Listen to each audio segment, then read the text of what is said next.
صدائے حق نیوز، حق و صداقت کی بے باک آواز۔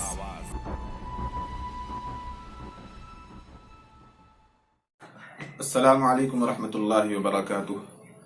لاک ڈاؤن چل رہا ہے، پورا ہندوستان بند ہے، ہر آدمی اپنے گھر میں محصور ہے، باہر نکل نہیں سکتا، کہیں جا نہیں سکتا، کاروبار میں لگ نہیں سکتا۔ ایسے میں بہت سے وہ لوگ جو روز کماتے اور روز کھاتے ہیں، آج کیسے جی رہے ہوں گے؟ کس طرح سے ان کے گھر کا چولہا جل رہا ہوگا؟ کیسے وہ اپنے بال بچوں کا پیٹ بھر رہے ہوں گے؟ ان لوگوں کی فکر کون کرے گا؟ سرکار تو کرنے والی نہیں ہے، اور بی جے پی سرکار سے اس طرح کی امید بھی نہیں کی جا سکتی۔ مہینے میں صرف 500 روپے کسی کے اکاؤنٹ میں ڈال دینا، یہ ان کے درد کا مداوا نہیں ہے۔ 500 روپے خود بی جے پی کا کوئی آدمی بتائے کہ 500 روپے کتنے وقت کا خرچ ہے۔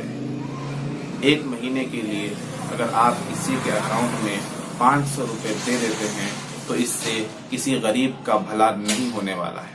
ایسے میں ان تمام اہل ثروت حضرات کو چاہیے جن کے آس پاس غریب لوگ رہتے ہیں، وہ تمام مالدار جن کے پڑوس میں غریب گھرانے ہیں، انہیں چاہیے کہ وہ ان کا خیال رکھیں، یا تو اپنی زکوٰۃ کی رقم سے، یا صدقے سے، یا ہدیے سے۔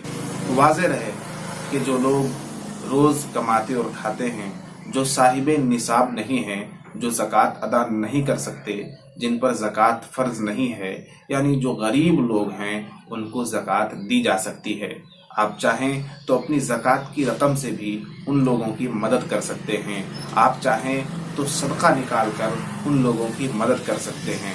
صدقہ بہت بڑا ثواب بھی ہے، اور صدقہ دنیا اور آخرت میں آپ کے لیے ہی ایک نفع کا سامان ہے، اس لیے کہ صدقہ کرنے سے بیماری دور ہوتی ہے، صدقہ کرنے سے بلائیں اور مصیبتیں دور ہوتی ہیں، صدقہ دینے سے اللہ خوش ہوتا ہے، صدقہ کرنے سے اللہ تبارک و تعالیٰ کی ناراضی دور ہوتی ہے، اللہ تبارک و تعالیٰ صدقہ کرنے والے آدمی سے خوش ہو جاتے ہیں، صدقہ کرنے سے جہنم کی آگ ٹھنڈی ہوتی ہے۔ جو امیر غریبوں کا خیال رکھتے ہیں، جو مالدار اپنے آس پاس کے غریبوں کا خیال رکھتے ہیں، ان کی مدد کرتے ہیں، موقع موقع سے ان کا تعاون کرتے ہیں، تو وہ اپنے کاروبار میں بہت زیادہ ترقی کرتے ہیں، ان کے کاروبار میں بہت زیادہ ترقی ہوتی ہے، ان کا بزنس بڑھتا ہے، ان کی تجارت میں نفع ہوتا ہے۔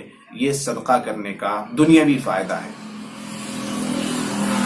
صدقہ کرنے سے سفر کی مشکلات آسان ہوتی ہیں، صدقہ کرنے سے دن بھر کی مشکلات آسان ہوتی ہیں، صدقہ کرنے سے بہت سی دعائیں قبول ہوتی ہیں۔ اس لیے خوب زیادہ صدقہ کیجیے، لیکن ایک بات یاد رہے، آپ کے صدقہ کرنے سے کسی غریب کا دل نہ دکھے، آپ کے صدقہ کرنے سے کسی غریب کے دل کو تکلیف نہ پہنچے۔ میں جو سمجھانا چاہ رہا ہوں وہ یہ ہے کہ آپ صدقہ کرتے وقت کسی غریب کا فوٹو مت کھینچیے، آپ صدقہ کرتے وقت کسی غریب کی تصویر مت لیجیے، آپ صدقہ نکالتے وقت، کچھ وترن کرتے وقت، کچھ بانٹتے وقت، کچھ تقسیم کرتے وقت کسی غریب کا فوٹو مت کھینچیے، اس لیے کہ صدقہ کرنا ثواب کا کام ہے، لیکن جب آپ صدقے کے ساتھ فوٹو کھینچ لیتے ہیں تو آپ کا ثواب ضائع ہو جاتا ہے، اور جو تکلیف اس غریب کو ہوتی ہے اس کا گناہ الگ سے ہوتا ہے۔ اس لیے صدقہ آپ کو کرنا ہے تو خوب کیجئے، دل کھول کر کیجئے، لیکن آپ کے صدقہ کرنے سے کسی غریب کا دل نہ دکھے۔ ہمارے نبی آقا نامدار محمد عربی صلی اللہ علیہ وسلم نے فرمایا کہ قیامت کے دن 7 لوگ اللہ کے سائے میں ہوں گے، جس دن اس کے سائے کے علاوہ کوئی سایہ نہ ہوگا۔ ان میں سے ایک شخص وہ بھی ہے جو چھپا کر صدقہ کرتا ہے۔